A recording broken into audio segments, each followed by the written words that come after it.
Buenos días. A continuación vamos a explicar el primer montaje, el punto de luz simple. Tal y como muestra en el esquema, tenemos un interruptor y una lámpara. Aquí tenemos el interruptor y aquí tenemos la lámpara. Y la conexión del interruptor por el tubo corrugado salen dos cables marrones, dos cables de fase. Por la lámpara salen un cable azul y marrón de fase y neutro. Y desde la alimentación, por el tubo corrugado a la caja de empalmes, también vienen un cable marrón y un cable azul. ¿Vale? Y entonces, la realización de los empalmes consiste en el cable de fase que viene del magnetotérmico, va primero al interruptor, que es desde el magnetotérmico viene al interruptor, pasando por una recta de empalme que tenemos aquí, sería la primera. Luego del interruptor sale otro cable de fase que va a la recta de empalme y al portalámparas, y luego del portalámparas sale un cable neutro que vuelve al magnetotérmico. Con lo cual aquí tendríamos el circuito cerrado o el camino que une de fase a neutro la corriente eléctrica. Empezaríamos desde el magnetotérmico al interruptor, del interruptor al portalámparas y del portalámparas volvería la corriente al magnetotérmico. Bien, lo primero que vamos a hacer, tal y como muestran los ejercicios, es conectar correctamente una lámpara de 40 vatios y alimentar correctamente el conductor de fase con la fase y el conductor de neutro con el neutro. ¿Esto por qué es? Pues mira, porque aquí tenemos un conductor marrón y para comprobar si tiene tensión, lo que hacemos es ver si alumbra. En este caso, está alumbrando el buscapolos indicando que aquí hay tensión. Es decir, que si yo tocara el cable, me daría la corriente. En cambio, el conductor de neutro no tiene tensión. En este caso, estaría bien conectado. Entonces, el primer paso es este. Y lo que nos pide es determinar del circuito qué parte del circuito tiene tensión y no tiene tensión con el interruptor abierto y cerrado. Para eso vamos a coger el buscapolos. Y comprobamos. En la primera parte del circuito hay tensión. Es decir, desde la alimentación hasta el interruptor, todo esto tiene tensión. Desde el interruptor hasta el portalámparas no hay tensión, con lo cual perfectamente podríamos tocar el conductor. Y luego, por último, el cable de vuelta tampoco tiene tensión. Es decir, la única parte que tiene tensión sería esta. Todo esto sería sin tensión. Y ahora con el interruptor cerrado, tenemos en este caso que existe un camino cerrado para que conduzca la corriente, está circulando la corriente eléctrica, la lámpara está encendida y vamos a realizar la misma comprobación. Vemos que aquí hay tensión, aquí también hay tensión y aquí no la hay. Es decir, aquí hay tensión, aquí no hay tensión, pero aquí sí que hay tensión, aquí también, y una vez ha circulado los electrones a través de la lámpara ya deja de haber tensión. Es decir, que en toda esta parte que tenemos aquí, la corriente está circulando, es decir, sí que hay amperaje, pero sin embargo no hay voltaje. En cambio, en esta parte hay amperaje y voltaje. ¿Vale? Fijaros que en este caso la lámpara está encendida, la corriente está circulando, pero yo puedo tocar porque los electrones ya han perdido su fuerza, ya son electrones sin energía, sin voltaje.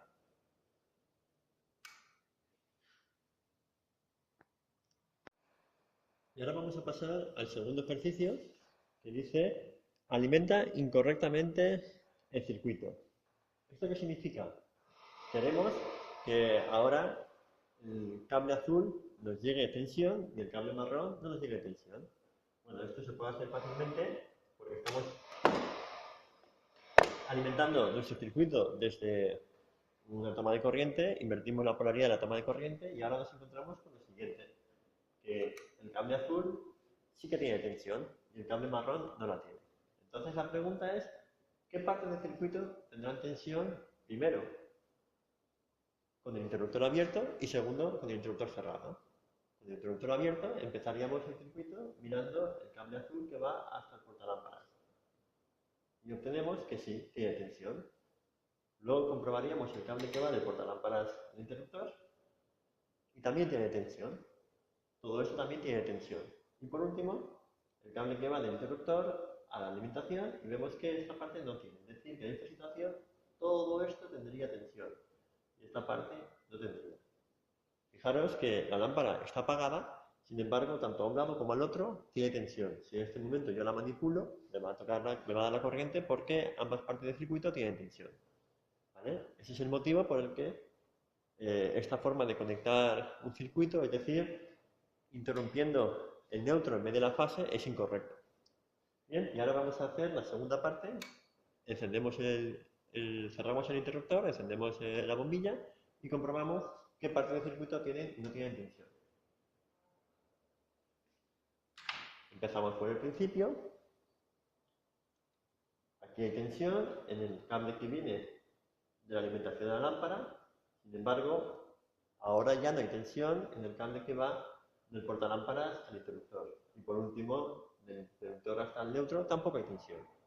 Como podemos comprobar, los electrones cuando circulan a través de la resistencia pierden su tensión o su fuerza y la convierten en luz. Bien, con esto podemos ejemplificar el primer concepto básico y es saber diferenciar voltaje o tensión, es decir, cuando los electrones tienen fuerza con respecto a intensidad que es cuando los electrones se están moviendo. Hay que ser conscientes de ambos casos y no hay que confundirlos. Por último, el esquema unifilar lo que representa es los tubos corrugados.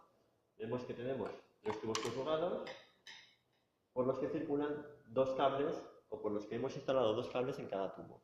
Esto más adelante, en el tema de instalaciones básicas, lo veremos en mayor profundidad.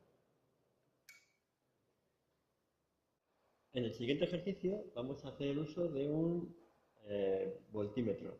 Entonces, bueno, aquí tenemos un tester o multímetro que tiene múltiples configuraciones para medir amperios, amperímetro, voltios en corriente continua, corriente alterna. Y bueno, también veremos para ver continuidad y resistencia y algunas otras medidas. Por ahora lo colocaremos en voltímetro. Lo que va a aparecer cuando midamos voltios es la diferencia de voltios que hay entre un lado y otro del terminal. Entonces aparecerá aquí reflejado el valor de diferencia entre uno y otro, por lo cual la medida siempre se realiza entre dos puntos, por eso se llama diferencia de voltaje o diferencia de potencial. Me dice que veamos cuánta diferencia de potencial hay en el interruptor y cuánta diferencia de potencial hay en la bombilla con el interruptor abierto y cerrado. En este caso tenemos el interruptor abierto, el circuito parado, y cogemos y miramos la tensión que hay entre el cable que entra y el cable que sale del interruptor. Y me dan 224 voltios.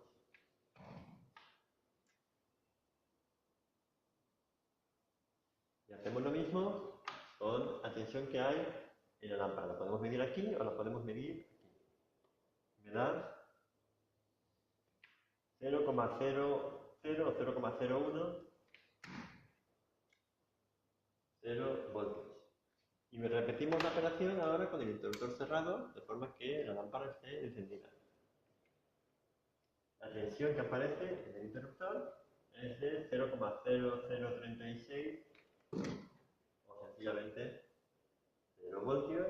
Y en cambio, ahora la tensión que aparece en la lámpara serán la que antes había en el interruptor, 224,2, 224,1, 224. Como veis, lo que está pasando es lo siguiente. Cuando el interruptor está abierto,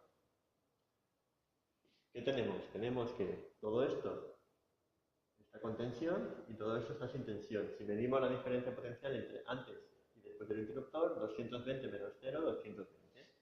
En cambio, en la lámpara tenemos que a un lado hay 0 voltios y al otro hay 0 voltios.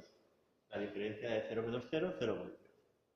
Cuando el interruptor está cerrado, hemos visto que hay tensión en toda esta parte de circuitos. Con lo cual, si medimos entre un lado y otro del interruptor, ¿qué nos encontramos? Con que a un lado hay 225 voltios, al otro lado hay 225 voltios, la resta será 0 voltios, que es lo que me marca el voltímetro. Fijaros que el voltímetro me está marcando 0 voltios, pero tanto a un lado como al otro hay potencial, 225. Hay que diferenciar entre el potencial absoluto, el que tiene un cable, y la diferencia entre uno y otro cable. entre ambos no hay diferencia potencial, pero sin embargo, si yo meto el dedo, me va a tocar la corriente. Y por último, entre este lado y este, tenemos que a un lado hay 225 voltios y al otro lado hay 0, la diferencia 225. Fijaros que cuando la lámpara no tiene diferencia potencial está apagada y cuando tiene diferencia potencial está encendida. ¿Vale? Pasamos al siguiente ejercicio. Bien, en el siguiente ejercicio me pide que midamos el voltaje y la corriente de la lámpara. Bien. Cuando hablamos del voltaje de un receptor, estamos refiriéndonos a medir a la diferencia potencial que hay entre antes y después, como acabamos de realizar ahora. Evidentemente estamos hablando de cuando la lámpara está encendida. Y ahora, ¿cómo se hace la medida de la corriente? Bueno, la forma más frecuente es utilizar una pinza amperimétrica. Entonces, preparamos el tester en forma de pinza y lo que hacemos es abrazar a uno de los cables con los que queremos medir la corriente. Por ejemplo, el cable que va o el cable que vuelve de la lámpara. El cable de neutro me serviría. Entonces, lo que va a hacer ahora el amperímetro es medirme la corriente que pasa por dentro del cable. Ahora está apagado, la corriente es 0, los electrones no están circulando, hay 0 amperios. Ahora está encendido y me sale 0,16.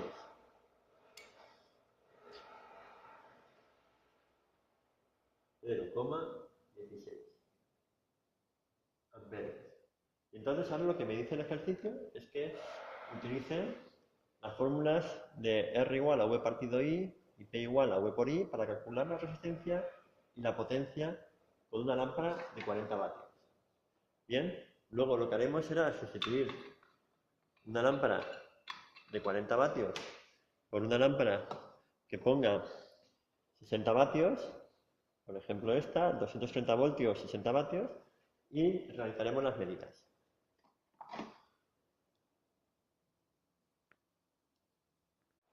Pues bien, una vez realizadas las operaciones numéricas con la calculadora, tenemos los siguientes resultados.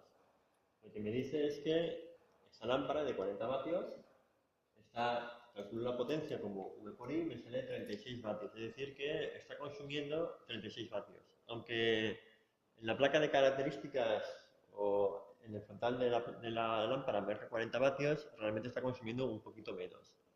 Y lo mismo pasa con la bombilla de 60 vatios, que me sale 225 por 0,25, 56 vatios. Se acerca bastante a los 60 vatios que marca la placa de características o que marca el fabricante, pero está produciendo un poquito menos de consumo eléctrico. En cuanto a la resistencia, pues vemos que a mayor, en este caso 40 vatios tiene 1400 ohmios, 60 vatios 900. Fijaros que a mayor potencia, mayor consumo o mayor amperaje, porque la resistencia que ofrece dicha lámpara es menor, es decir que al ofrecer menor resistencia pasan más amperios y por tanto produce más potencia eléctrica. Tenemos aquí una equivalencia directa de amperaje y potencia y inversa con la resistencia. Por último, me dice que mida la resistencia de la lámpara en frío. ¿Cómo lo hago?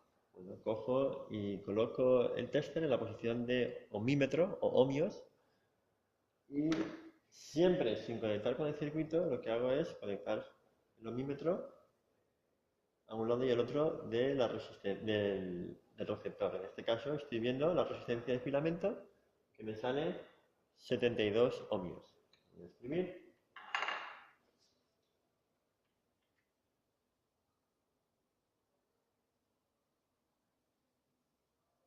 Para una lámpara de 60 vatios. Es importante que cuando quiero utilizar el tester como ohmímetro, nunca tiene que estar el circuito con tensión, porque lo que hace un tester, un ohmímetro, es inyectar un poco de corriente y medir el voltaje. Entonces, si ya está pasando una corriente mucho mayor, lo que vamos a hacer es marear al equipo de medida o incluso dañarlo. Bien, medimos que esta lámpara tiene una resistencia de 72 ohmios y sin embargo antes hemos medido 900. ¿A qué se debe esta discrepancia? Bueno, básicamente cuando la lámpara está caliente cuando está encendida, está caliente, tendrá la temperatura de unos 2500 grados centígrados y por tanto la resistencia aumenta. En cambio, cuando la lámpara está fría, la resistencia es mucho menor. Entonces, hay que tener precaución cuando queramos realizar medidas de resistencia de receptores, porque si están fríos, no están en funcionamiento, entonces la medida va a salir muy falseada. Y con eso tendríamos completado el montaje del circuito del punto de luz simple. Ahora pasaremos al circuito serie paralelo. Bien, ahora lo que tenemos es un circuito serie. Una lámpara y después otra. La corriente viene desde la alimentación, del interruptor a la primera lámpara, de la primera lámpara a la segunda lámpara y luego otra vez vuelve a la alimentación. Como veréis, aquí estamos utilizando dos cables marrones, en este caso, porque aquí va a haber tensión cuando el circuito se cierre. Entonces, cerramos el circuito y nos encontramos con que las dos lámparas alumbran con muy poca intensidad. De hecho, están alumbrando, pero muy poco. Entonces, vamos a ver qué es lo que está pasando. Realizamos las medidas de voltaje y de amperaje en cada una de las lámparas. El amperaje lo podemos medir aquí, o aquí, o aquí, o aquí. 0,11, 0,11, 0,11, 0,11. En cualquier parte del circuito, el amperaje es el mismo. 0,11 amperios. Y ahora vamos a ver el voltaje.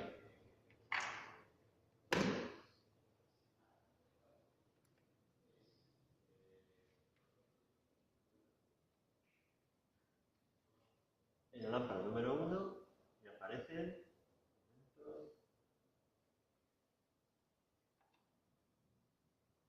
107 voltios. Y en la lámpara número 2 me aparece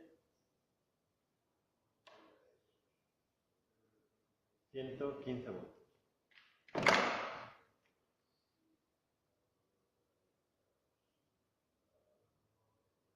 ¿Qué es lo que está pasando? Lo que está pasando es que desde la alimentación que tenemos 230 voltios se reparten 115 aquí y 107 aquí. La suma de los dos, 220 y pico. Y bueno, y para completar la práctica, calculamos la potencia multiplicando el voltaje por la intensidad y vemos que salen unos 12 vatios. Fijaros que son lámparas de 40 vatios y sin embargo alumbran menos de lo que debieran. Solo están alumbrando 12 vatios. Esto es porque la tensión que le estamos aplicando no son 280 voltios, sino solamente 110, 115 voltios. Y por último, vamos a hacer la siguiente comprobación. ¿Qué pasa si desenroscamos una de las dos lámparas? Vemos que la otra se apaga y viceversa. ¿Vale? Y ahora vamos a hacer otro experimento. Vamos a cortocircuitar una de las lámparas. ¿Qué es lo que está pasando? Que esta lámpara se encuentra la corriente con dos caminos, a través de la lámpara o a través del cable. Opta por el cable y al final solamente hay una lámpara que está trabajando, con lo cual alumbra con toda su intensidad. Y el último montaje consiste en el circuito paralelo. En este caso, de la alimentación viene un cable de fase. Desde este cable salen dos cables, sale un cable al interruptor, ¿vale? Luego del interruptor vuelve y tenemos que entra el cable del interruptor y salen dos cables, uno a cada lámpara. Uno va a una lámpara y el otro va a la otra lámpara, como vemos en el circuito. Aquí tenemos que el camino se bifurca. Luego vuelve cable azul y cable azul que se juntan aquí. Por eso tenemos dos cables azules de cada lámpara y el que vuelve a la alimentación. En este caso tenemos que las lámparas alumbran con toda su intensidad. Vamos a medir las medidas de voltaje y de amperaje y tenemos que tanto la lámpara 1 como la lámpara 2 reciben todo el potencial, toda la tensión, 225 voltios, como si estuvieran solas. Y la intensidad que consumen exactamente es la que debería o la que marca la placa de características o la que consumían cuando estaban solas. Es decir, que en este caso potencia consumida será 40 vatios y la resistencia será la que marcaban en la primera práctica. Fijaros una cosa, aquí si yo desconecto una de las lámparas, la otra no se ve afectada. Entonces vemos que esta es la forma correcta de colocar o de configurar los receptores. Desde un interruptor, para cortar la fase, a cada receptor le llega una fase y luego vuelve un neutro. Y todos están colocados en paralelo uno con respecto del otro, para que cada carga sea independiente del consumo de la otra. En este caso, vamos a realizar la medida de amperaje para una lámpara, es decir, cogiendo el cable de aquí o el cable de aquí, o para la otra lámpara, me salía 0,16. Sin embargo, si cojo la corriente que circulará antes de que se bifurque o después, vamos a medirla y me sale 0,35. En cuanto al neutro, lo mismo, 0,35. Con lo cual, comprobamos que en los circuitos en paralelo la corriente total se reparte entre los dos receptores. Y bueno, y con esto tendríamos completado las primeras conjuntos de prácticas relativas a circuito serie, simple, serie y paralelo.